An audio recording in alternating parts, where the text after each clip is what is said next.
அன்றியும் அல்லாஹ் உங்களுக்கு லேசாக்கவே விரும்புகிறான். ஏனெனில் மனிதன் பலகீனமாவே இருக்கிறான். தெரியுது, அவனோட பலகீனம் தெரியுது. கொஞ்சம் சாஞ்சிடறாங்க, கொஞ்சம் கவலைப்படுறாங்க, கொஞ்சம் பலகீனம் அடைஞ்சிடறாங்க.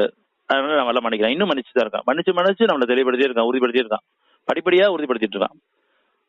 நம்ம உணர்ந்து பார்த்தோம்னு சொன்னா முன்னைக்கு இருந்ததுக்கு இப்ப எவ்வளவோ நம்மளை உறுதிப்படுத்தியே இருக்கான். இதுக்கு முன்னாடி நம்ம இருந்த குணங்களுக்கு இப்ப எவ்வளவு குணம் மாற்றி அமைச்சே இருக்கான். இந்த மாற்றி அமைக்கப்பட வேண்டியவும் இருக்குது. ஆனா மாற்றி அமைக்கப்பட்டதுக்கு நன்றி கொடுக்குறோமா, இது என் குணம் கிடையாது அப்படிங்கிறத உணரணும். இந்த குணம் இறைவனுக்கு எடுத்து குணம். ஓரளவுக்கு நமக்கு மனம் பக்குவத்தை கொடுத்துருக்கான். சத்தியத்தை உணர்ற அளவுக்கு, சத்தியத்தை அவனை தீர்ப்பு பண்ணிக்கிற அளவுக்கு. முதல்ல கஷ்டம் வந்தா பல பேரை குறை சொல்லிட்டு இருப்போம். இப்ப ஓரளவுக்கு நம்ம தான் உணர்ற அளவுக்கு ஒரு பக்குவத்தை கொடுத்துருக்கான். படைச்சவனே குறை சொல்லுவோம், எல்லாம் என் தலையெழுத்துன்னு. இப்ப நம்ம அந்த மாதிரி சொல்ல மாட்டோம். பக்குவத்தை கொடுத்துருக்கான். நன்மை நடக்கும் போதெல்லாம் இறைவன் தான் நன்மை கொடுத்த உணர்ற அளவுக்கு அந்த நன்றியோட நமக்கு ஓரளவுக்கு இருக்குது.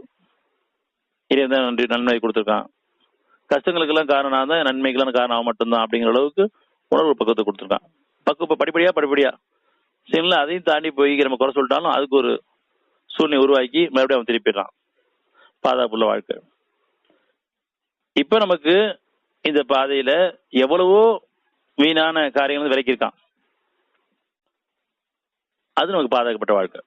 நம்மளை மன்னிச்சு அந்த சூழலை மாத்தி நம்மளை அங்கிருந்து வெளியேற்றி பாதுகாப்புள்ள வாழ்க்கையை வாழ வச்சுட்டு இருக்கான். இதுக்கு நன்றியோடு நம்ம இருக்க வேண்டும்.